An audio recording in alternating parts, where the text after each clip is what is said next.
नमस्कार, बहुत स्वागत है आप सभी का। मैं हूं आपके साथ कमरुद्दीन खान। 1 मिनट 15 सेकंड का वो वीडियो जिसमें कैद है कोहराम की लाइव तस्वीरें। दरअसल सागर के खुरई में 420 का केस दर्ज हुआ था।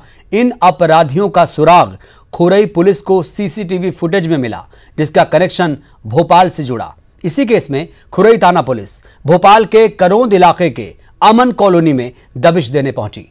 4 थानों की पुलिस थी और ये थे 3 अपराधी। और फिर पुलिस की दबिश के दौरान उस इलाके में जो हुआ वो आपके रोंगटे खड़े कर देगा।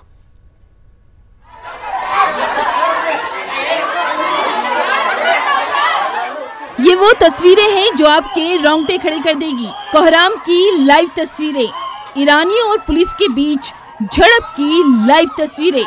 1 मिनट 15 सेकंड की वो तस्वीर जिसमें अपराधियों को पकड़ने गई पुलिस के भी होश उड़ गए।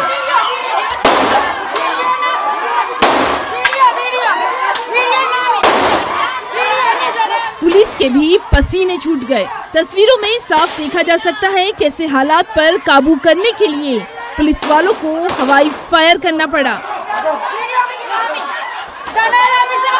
भोपाल के करौंद के पीपल चौराहे में ये है अमन कॉलोनी, जहां सुबह 7 बजे 3 अपराधियों को पकड़ने के लिए पुलिस वालों ने इस कॉलोनी में दबिश दी थी और फिर शुरू हुआ हंगामा।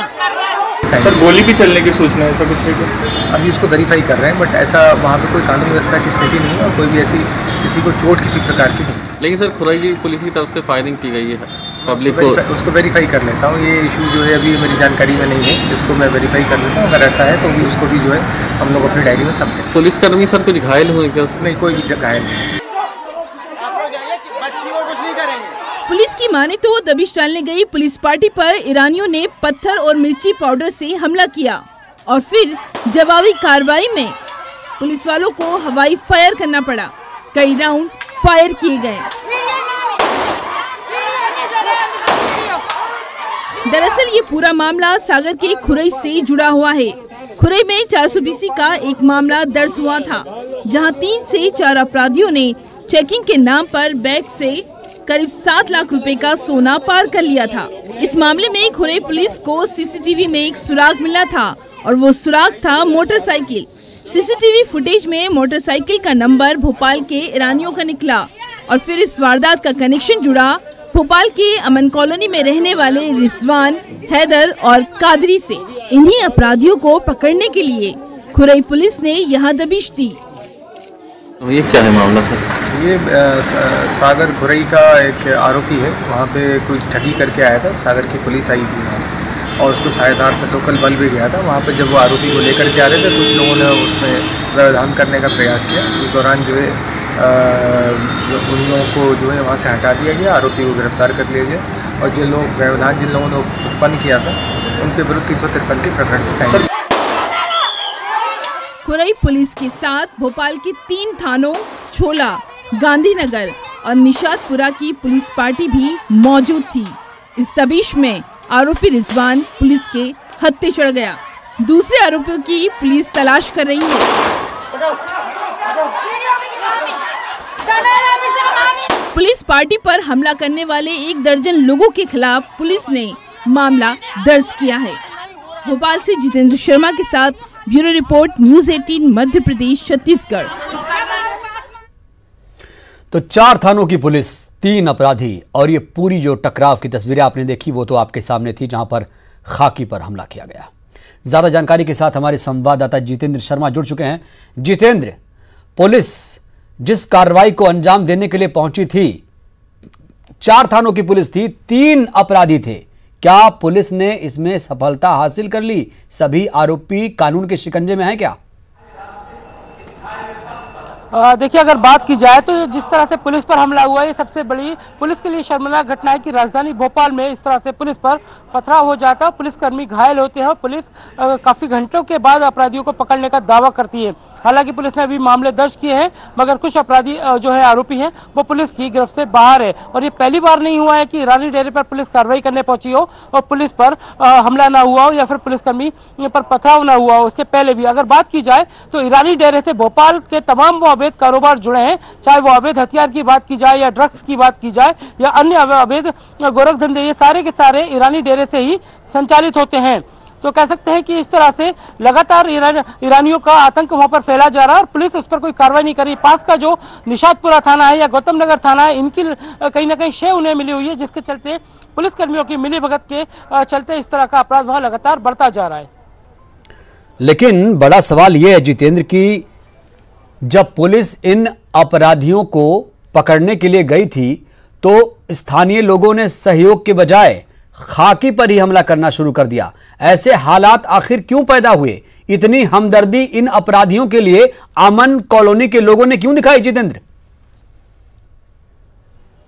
देखिए, अगर बात की जाए तो ये अमन कॉलोनी एक तरह से बहुत बड़ा ये ईरानी डेरा है, जहां पर हर दूसरे घर में अपराधी पनाह लेता है। अवैध हथियार से लेकर गाड़ियां चोरी करना, मादक पदार्थों की तस्करी करना, ये सारे काम वहीं से संचालित होते हैं। जबकि पुलिस आज तक इस जगह पर कोई बड़ी कार्रवाई नहीं कर पाई। और दो लोग ऐसे भोपाल में गिरोह हैं, चाहे वो पारदी गिरोह है, कंजर गिरोह है या फिर ये तीसरा ईरानी डेरा, जहां पर इस तरह के अवैध कारोबार चलते हैं। मगर पुलिस इनके नेक्सस को तोड़ने में अभी भी नाकामयाब है और इसके चलते पुलिस पर हमेशा पथराव होता रहता है।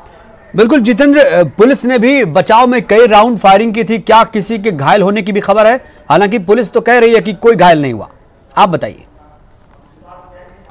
बिल्कुल, पुलिस ने हवाई फायर की और कई राउंड फायर किए हैं। आप देख सकते हैं कि ये जो 1.5 मिनट का वीडियो है, तकरीबन उसी में 12 राउंड फायर की आवाज आपको सुनाई दे रही होगी। इसके अलावा 1.5 घंटे तक ये मुठभेड़ चली है। एक तरह से पुलिस पर हमला हुआ है, पुलिसकर्मी घायल हुए हैं। 15 पुलिसकर्मियों को इलाज के लिए निजी अस्पताल में भर्ती कराया गया था।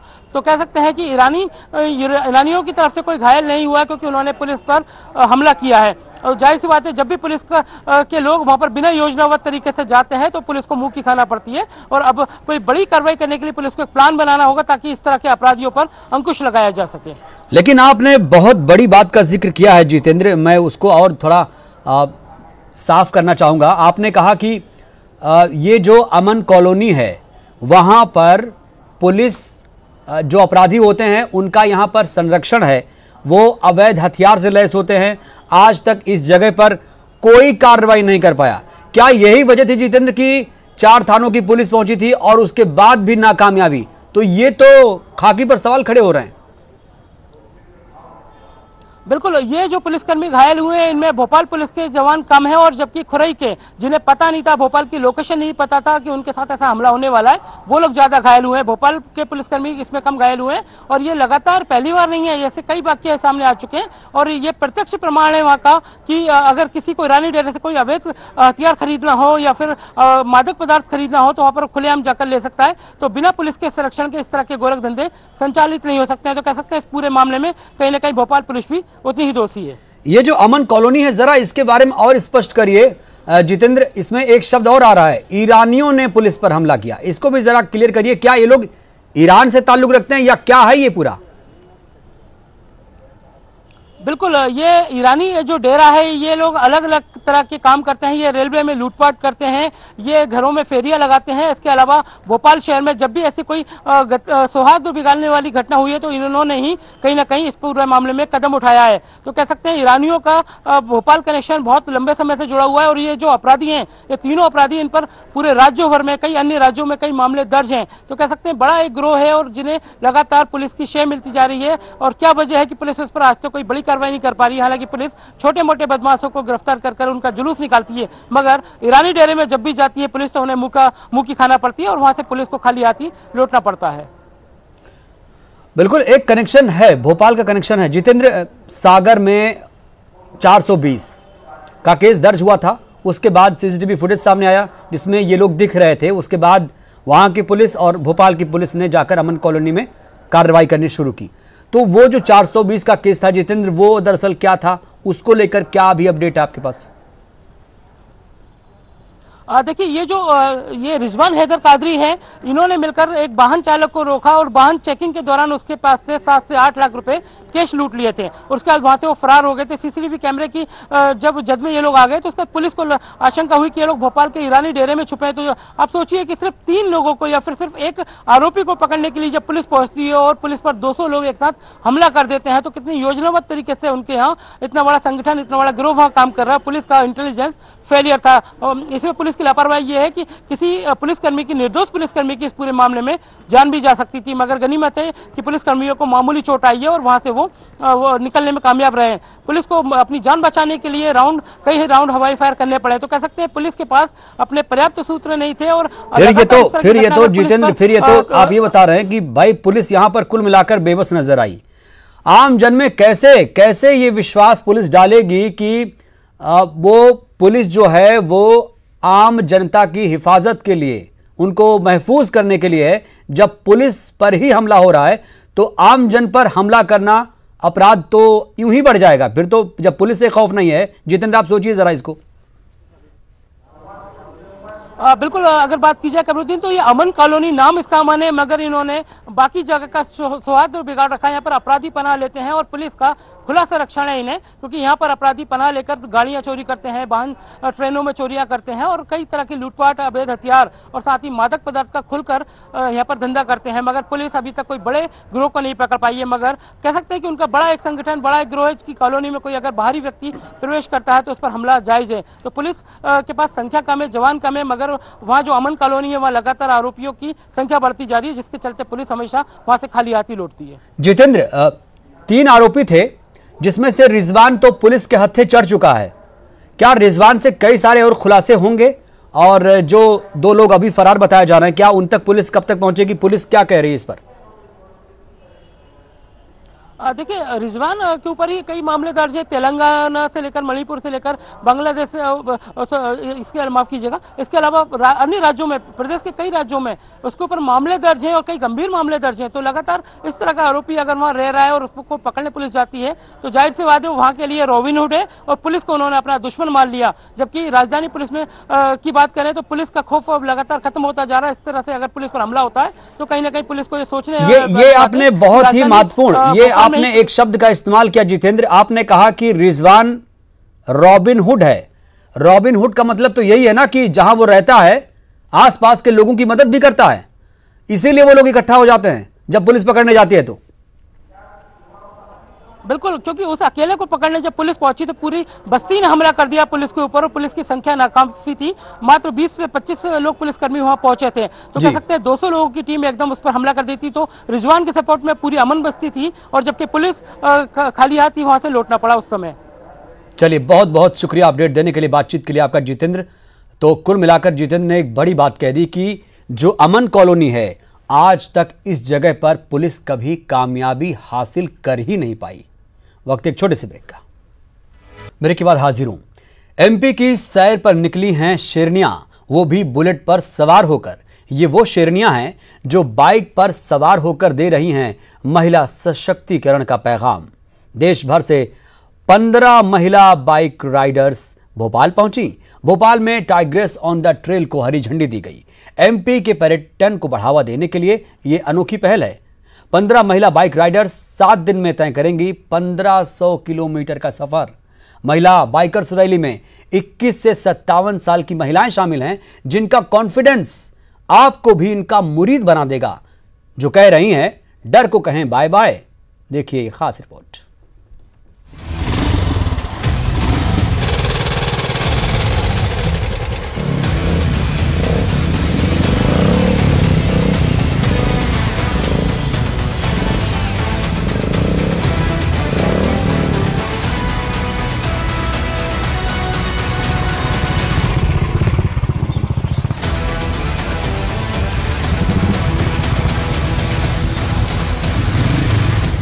मेरा ये मानना है कि सभी जो इच्छाएं होती हैं उनको पूरा करना चाहिए और ज़रूर अपने आकांक्षा को पूरा करना चाहिए। ये हैं 57 साल की नीति, पंजाब की रहने वाली हैं, जिनके लिए उनकी उम्र इस जुनून में बंधन नहीं बनी।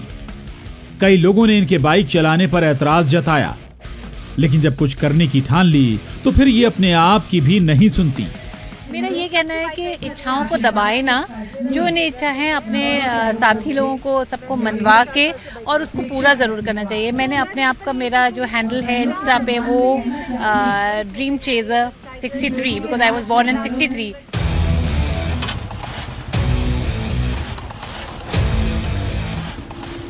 बुलेट पर सवार ऐसी हैं ये शेरनियां, जुनून और रोमांच की रफ्तार लिए कॉन्फिडेंस हिमालय की चट्टान की तरह, आत्मविश्वास से लवरेज जो हौसलों के पंख से उम्मीदों के आसमान पर परवाज भर रही हैं।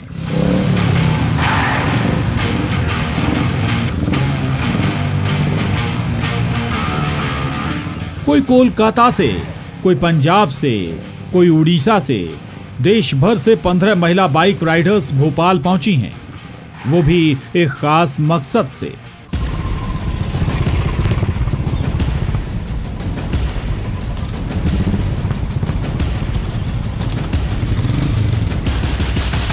एमपी टूरिज्म ने टाइग्रेस ऑन द ट्रेल के जरिए देश भर की इन 15 बाइक राइडर्स को जिम्मा सौंपा है मध्य प्रदेश के पर्यटन को बढ़ावा देने का। महज सैर सपाटा इनका मकसद नहीं, बल्कि महिला सशक्तिकरण की अलख जगाने के लिए निकल पड़ी है शेरनियों की ये सवारी। पावरमेंट के लिए राइड हो रही है एंड इससे आपको देखने को मिलेगा कि लोगों में जो डर है कि लड़कियां अकेली रोड्स पे नहीं निकल सकती हैं वो ख़त्म होगा और ये औरत के सशक्तिकरण के लिए राइड की जा रही है। और सोच ज़रूर बदलेगा क्योंकि ये ऐसा इवेंट हो रहा है कि बहुत लोगों को मैसेज जाने वाली है।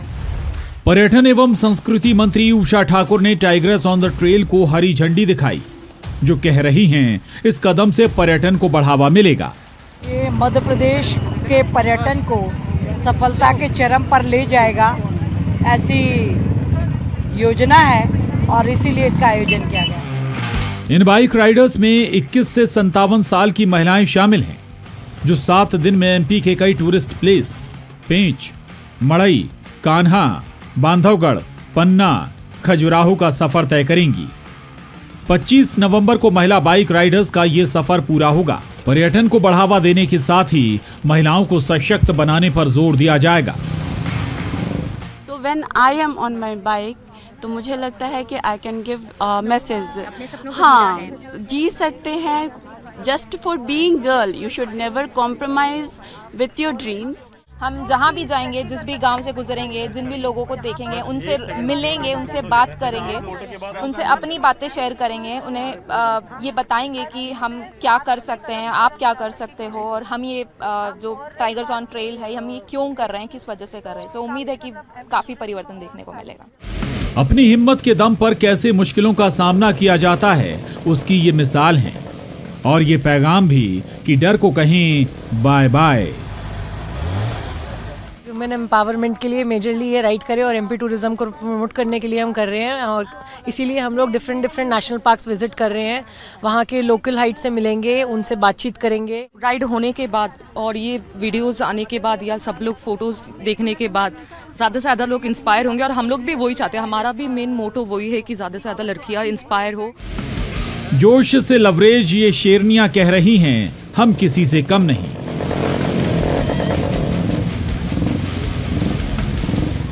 ये उम्मीदों का सफर है। भोपाल से रंजना दुबे के साथ bureau report, news 18 Madhya Pradesh Chhattisgarh. और इसी पर ज्यादा बातचीत के लिए हमारी संवाददाता भोपाल से रंजना दुबे जुड़ी हुई हैं। रंजना, वाकई बहुत ही अच्छी ये पहल है। अगर एमपी टूरिज्म को बढ़ावा देना है तो ये एक अच्छी कोशिश है, लेकिन सवाल ये भी है रंजना कि टाइग्रेस ऑन द ट्रेल से महिलाओं को सशक्तिकरण बनाने में कितनी मदद मिल सकती है?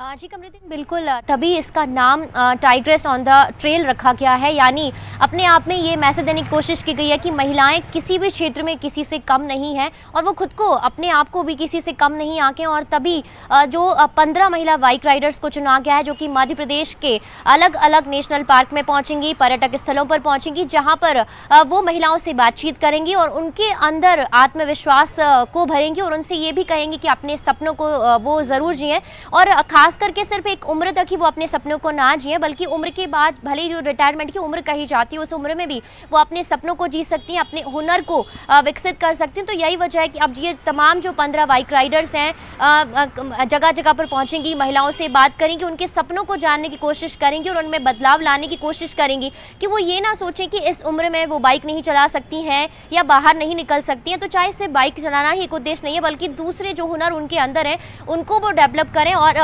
समाज में जो लोग, जो सोच उनकी है उसमें बदलाव लाने की कोशिश करें। तो इसी पहल को लेकर ये जो महिला बाइक राइडर्स हैं 1500 किलोमीटर की यात्रा करने के लिए निकली हैं और 7 दिनों का ये उनका सफ़र रहेगा और सफ़र का जो एक्सपीरियंस है वो सोशल मीडिया के जरिए तमाम लोगों तक शेयर किया जाएगा। और इस का मुख्य उद्देश्य ये भी है कि ना सिर्फ वुमेन एम्पावरमेंट बल्कि मध्य प्रदेश का जो टूरिज्म है, जो कि बेहद खूबसूरत है, तो इसको देश और दुनिया तक पहुंचाना है। क्योंकि इस महिला बाइक राइडर्स में ना सिर्फ मध्य प्रदेश की बल्कि देश भर के हर राज्य की जो महिलाएं उनको चुना गया है, इसमें शामिल किया गया है। और ये इन महिलाओं को इस तरह से सिलेक्ट किया गया है सोशल मीडिया के जरिए। ये जो तमाम 15 महिला बाइक राइडर्स हैं, इनको मध्य प्रदेश टूरिज्म ने मध्य प्रदेश के जो टूरिज्म है उसको प्रमोट करने के लिए यहाँ पर इन्वाइट किया है। और जिस तरह से महिलाएं यहाँ पर पहुंची हैं, इसमें 21 साल से लेकर 57 साल की महिलाएं भी हैं, जिन्होंने 54 साल में ना सिर्फ बाइक सीखी बल्कि ट्रैकिंग की। बल्कि उन महिलाओं के लिए मैसेज भी है इस बाइक राइड के जरिए कमरुद्दीन, कि जो महिलाएं सिर्फ घर में बैठकर ही सिर्फ घर के कामों को ही एक तरह से देखती हैं,